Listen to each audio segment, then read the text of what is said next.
உலகம் முழுவதும் எங்கு பார்த்தாலும் இந்த அன்பின் சத்தம்தான். அன்பின் சத்தமா? அது என்ன? அதுதாங்க நம்முடைய சத்தந்தாங்க.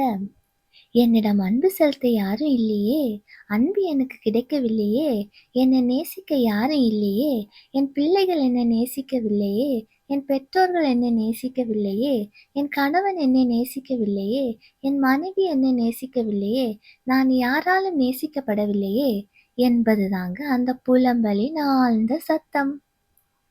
நாம இந்த வீடியோல அன்புன்னா என்ன, அன்பின் பல்வேறு வெளிப்பாடு, அன்பின் 6 பிரிவுகள், அன்பின் 3 கோணங்கள், அன்பு எப்படி இருக்கணும், எப்படி இருக்கக்கூடாது, அன்பில் எந்த அன்பு சிறந்தது, உங்க முதல் அன்பை ஃபர்ஸ்ட் லவ்வை யாருக்கு கொடுக்கணும் என்பதை பற்றி பார்க்க போகிறோம். வீடியோவை ஸ்கிப் பண்ணாம பாருங்க. முதலாவதாக அன்பின்னா என்னன்னு பார்க்கலாம். ஒன்றின் மீதான அழுத்தமான பற்றுதான் அன்பாக வெளிப்படுகிறது. ஒருவரை மிகவும் உணர்ச்சிபூர்வமாக விரும்புதல் மற்றும் பொருட்கள், விலங்குகள், மனிதர்கள் மீது நாம் கொண்டுள்ள ஈர்ப்பு, விருப்பமுமே அன்பாகும். இரண்டாவதாக அன்பின் பல்வேறு வெளிப்பாடு. அன்பு பல நிலைகளை உள்ளடக்கியதாகும். அவை நேசம், பாசம், பற்று, ஈர்ப்பு, பிரியம், விருப்பம். நேசம்னா குடும்பம், நண்பர்கள், ஆண் பெண் மீதான ஆழமான நேசத்தை குறிக்கிறது. பாசம்னா ஒருவர் மீது ஒருவர் அக்கறையாக இருப்பது, உறவு, நட்பு போன்றவை. பற்றுன்னா பக்தி, கலை, பொருள், தொழில், கடவுள் மீது கொண்டுள்ளவையாகும். ஈர்ப்பு, பிரியம், விருப்பம்னா உயிரினம், இயற்கை, நறுமணம், உணவு போன்றவை மீது நமக்கு வருவது. அன்புக்கு 2 ரியாக்ஷன் உண்டுங்க. ஒன்று நேர்மறை, மற்றொன்று எதிர்மறை. நேர்மறைனா நற்பண்புகள், கருணை, இரக்கம், தயவு, அக்கறை. எதிர்மறைனா சுயநலம், அகங்காரம், பொறாமை, பழிக்கு பழி, கோபம், கொலை. இந்த எதிர்மறை ரியாக்ஷன்களை தவிர்த்து கொள்ளுங்கள். மூன்றாவதாக அன்பின் 6 பிரிவுகள். பண்டைய கிரேக்க தத்துவ ஞானிகள் அன்பின் 6 பிரிவுகளை அடையாளம் கண்டுள்ளனர். ஒன்று ஸ்டோர்ஸ்.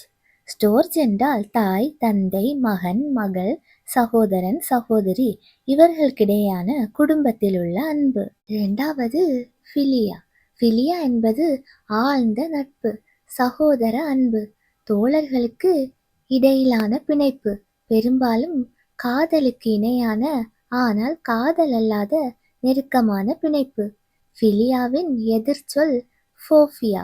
ஃபோபியா என்றால் வெறுப்பு. மூன்றாவது ஈரோஸ். காதல், சிற்றின்பம், செக்ஷுவல் அட்ராக்ஷன், பிசிக்கல் அட்ராக்ஷன், உடல் ரீதியான ஈர்ப்பு, உணர்ச்சி மிக்க காதல் மற்றும் ஆழ்ந்த ஏக்கத்தை குறிக்கிறது. நான்காவது ஃபிளாட்டியா. ஃபிளாட்டியானா சுய அன்பை குறிக்கிறது. ஐந்தாவது செனியா. செனியானா விருந்தினர் அன்பு, விருந்தோம்பல் அல்லது விருந்தினர் நட்பு, பாதுகாப்பு மற்றும் மரியாதை வழங்குதல் எனப்படும். ஸ்பானிஷில் ஆசீர்வதிக்கப்பட்டவர் எனவும் சமஸ்கிருதத்தில் மென்மையானது எனவும் குறிப்பிடப்படுகிறது. ஆறாவது அகாப்பே. சுயநலமற்ற நிபந்தனையற்ற அன்பு, தியாகமான தெய்வீக அன்பு, கடவுள் மீது காட்டும் மிக உயர்ந்த அன்பை குறிக்கிறது. அன்பிலே உயர்ந்த இடத்தில் இருக்கும் அன்பு ஆறாவதாக சொல்லப்பட்ட இந்த அகாப்பே தாங்க. கைமாறு கருதாமல் அன்பிற்கு உரியவர் தகுதியானவரா என்று பாராமல் செலுத்தப்படும் அன்பு. தன்னலம் பாராமல் மற்றவர்களுக்காக தன்னை அர்ப்பணிக்கும் அன்பு இறைவனிடமிருந்து வெளிப்படும் அன்பாக விவரிக்கப்படுகிறது. இது மனித நேசத்தை விட உயர்ந்தது. இது ஒரு உணர்வு மட்டுமல்ல, விருப்பத்தின் பேரில் செயல்படும் ஒரு முடிவு. சுருக்கமாக சொல்லப்போனால் அகப்பே என்பது பகைவர்களையும் நேசிக்கும், கைமாறு எதிர்பாராத மிக உயர்ந்த அன்பின் வடிவமாகும். இந்த 6 விதமான அன்பில் உங்களிடம் எது காணப்படுகிறது என்பதை நிதானித்துக் கொள்ளுங்கள். உங்கள் அனைவரிடமும் இருக்க வேண்டியது 6வதாக சொல்லப்பட்ட அகப்பே என்ற தியாக அன்பு தாங்க. நான்காவதாக அடுத்து நாம் பார்க்க போகிறது அன்பின் 3 கோணங்கள். நெருக்கம், ஆர்வம், அர்ப்பணிப்பு. நெருக்கம்னா நெருக்கமான இணைப்பு அல்லது பிணைப்பு. இது புரிதலுடன் தொடர்புடையது. ஆர்வம்னா பேரார்வம் என்பது உந்துதல் அல்லது உற்சாகம் கொள்ளுதல் ஆகும். இது காதல் மற்றும் செக்ஷுவல் அன்புடன் தொடர்புடையதாகும். அர்ப்பணிப்புனா உறுதிப்பாடு, ஒரு முடிவு எடுப்பது, அர்ப்பணம் செய்வது ஆகும். இந்த வகை உறவுகள் இறுதி மற்றும் எதிர்காலத்துடன் தொடர்புடையதாகும். இந்த மூன்றும் ஒரு அன்பில் காணப்பட வேண்டும். தனித்தனியே பிரிக்க முடியாத ஒரு பிணைப்பாக இருக்கிறது. இது ஒரு ஆன்மீகமானது, ஆனால் மதமற்றது. மனம், உடல், ஆன்மா போன்று சேர்ந்து இருப்பவை. நெருக்கம், ஆர்வம், அர்ப்பணிப்பு மூன்றும் நல்வாழ்வில் முக்கியத்துவம் அளிக்கிறது. ஐந்தாவதாக அன்பு எப்படி இருக்க வேண்டும், எப்படி இருக்கக்கூடாது. அன்பு நீடிய சாந்த குணமுள்ளதாக இருக்கணும். தயவு உள்ளதாக இருக்க வேண்டும். பொறாமை இருக்கக்கூடாது. அன்புக்கு தன்னைத்தான் புகழக்கூடாது. இருமாப்பாய் இருக்கக்கூடாது. அயோக்கியமானதை செய்யக்கூடாது. தற்பொழிவை நாடக்கூடாது. சினம் அடையக்கூடாது. தீங்கு நினைக்கக்கூடாது. அநியாயத்தில் சந்தோஷப்படாமல் சத்தியத்தில் சந்தோஷப்படணும். சகலத்தையும் தாங்கணும். சகலத்தையும் நம்பணும். அன்பு சகலத்தையும் விசுவாசிக்கும். கடைசியாக அன்பு சகலத்தையும் சகிக்கும். அன்பு ஒரு காலம் ஒழியாதுங்க. இறைவனிடம் கேட்டு அருள் வாக்கு சொல்கிறவர்களாக இருந்தாலும், சகல ரகசியங்களை வெளிப்படுத்தினாலும், எல்லா அறிவையும் அறிந்தாலும், மலைகளை பெயர்க்கத்தக்க விசுவாசம் உள்ளவர்களாக நீங்கள் இருந்தாலும், அன்பு உங்களிடம் இல்லாவிட்டால் நீங்கள் ஒரு நடமாடும் பிணமாக தான் இருப்பீர்கள். எல்லாமே குறையுள்ளது, அன்பு மட்டும்தாங்க நிறையுள்ளது. ஆறாவதாக அன்பில் எந்த அன்பு சிறந்தது? அன்பில் எந்த அன்பு சிறந்ததுங்க? தாயின் அன்பா? இல்லவே இல்லைங்க. தாயின் அன்பு குறையுள்ளது, சுயநலமானது. எப்படின்னு கேக்குறீங்களா? சொல்றேன் கேளுங்க. 2 சிறு பிள்ளைகள் தடுக்கி கீழே விழுகிறது. ஒன்று தன் பிள்ளை, மற்றொன்று அயலான் பிள்ளை. பார்த்து கொண்டு நிற்கும் அந்த தாயானவள் எந்த பிள்ளையை தூக்குவாள்? அவள் ஓடி சென்று தன் பிள்ளையைதான் தூக்குவாள். அதில் அவள் சுயம் வெளிப்படுகிறது.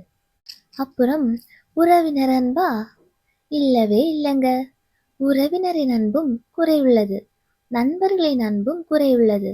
உறவினர்கள் காசு பணம் இருந்தா நேசிப்பாங்க, படிச்சிருந்தா நேசிப்பார்கள், பதவி இருந்தா நேசிப்பார்கள், இல்லை என்றால் நேசிக்க மாட்டார்கள். அன்பில பாரபட்சம் இருக்கக்கூடாதுங்க. ஏழை, பணக்காரன், படித்தவன், படிக்காதவன், உயர்ந்த சாதி, தாழ்ந்த ஜாதி, இது எல்லாம் அன்பிற்கு கிடையாது. அனைவரும் சமம். அனைவரையும் சமமாக நடத்த வேண்டும். உன்னை மாதிரி நீ பிறனையும் நேசிக்காவிட்டால் கடவுள் உன்னையும் நேசிக்க மாட்டார். கவனம். கடவுள் அன்பாகவே இருக்காருங்க.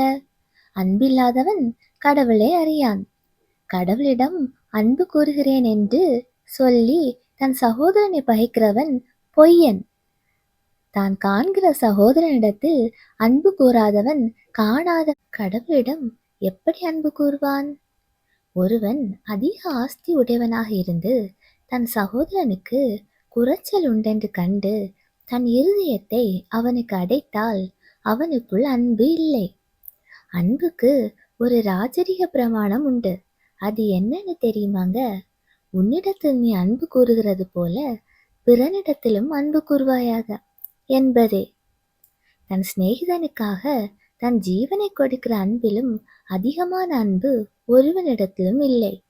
கடவுள் தம்முடைய ஜீவனை நமக்காக கொடுத்ததினாலே அன்பு இன்னதென்று அறிந்திருக்கிறோம்.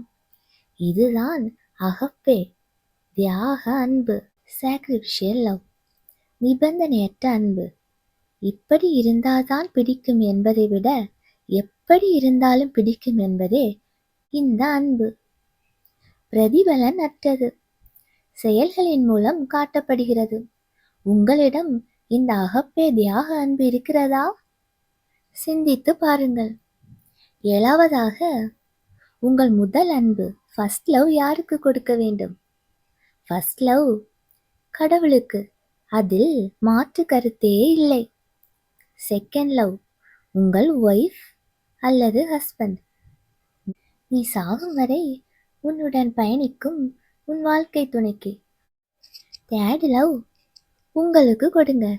உன்னையே நீ நேசி. உன்னையே நீ நேசிக்காவிட்டால் மற்றவங்க எப்படி உன்னை நேசிப்பாங்க? ஃபோர்த் லவ் உங்கள் பிள்ளைகளுக்கு கொடுங்க. ஃபிஃப்த் லவ் உறவினர்கள், சுற்றத்தார்கள், ஏழைகள், அனாதை குழந்தைகளுக்கு கொடுங்க. உங்களுடைய அன்பானது மாயமற்றதாக இருக்க வேண்டுங்க. இன்மையிலும் மறுமையிலும் உங்களுடன் கூடவே இருப்பவர் கடவுள் மட்டும்தான். நீங்கள் எப்படி இருந்தாலும், அழுக்காக இருந்தாலும் உங்களை நேசிக்கும் ஒரே ஒருவர் அவர் மட்டும்தாங்க. அவரை நேசியுங்கள். உங்களிடம் அதிக அன்பு இருக்கிறதா? அதை காண்பிக்கிறதுக்கு வெளிப்படுத்த யாருமே இல்லை என்று சொல்கிறீர்களா? உங்கள் அன்பை கொடுப்பதற்காக ஒரு நபரை தேர்ந்தெடுங்கள். செல்லுங்கள் முதியோர் இல்லத்துக்கு. அங்கு அன்புக்காக ஏங்கும் முதியவர்கள் இருப்பார்கள். உங்கள் அன்பை அவர்களிடம் செலுத்துங்கள். உணவு, மருந்து, உடை வாங்கிக் கொடுங்கள். செல்லுங்கள் அனாதை இல்லத்துக்கு. அங்கு பாசத்துக்காக ஏங்கும் சிறு குழந்தைகள் இருப்பார்கள். அவர்களிடம் உங்கள் அன்பை செலுத்துங்கள். படிப்பதற்கு, உணவுக்கு, உடைக்கு, மருந்திற்கு, எதிர்கால வாழ்க்கைக்கு உதவுங்கள். இதுதான் அன்புங்க. அனைவரிடமும் அன்பாகவே இருங்கள். தியாக அன்பு உங்கள் ஒவ்வொருவருக்குள்ளும் இருப்பதாக.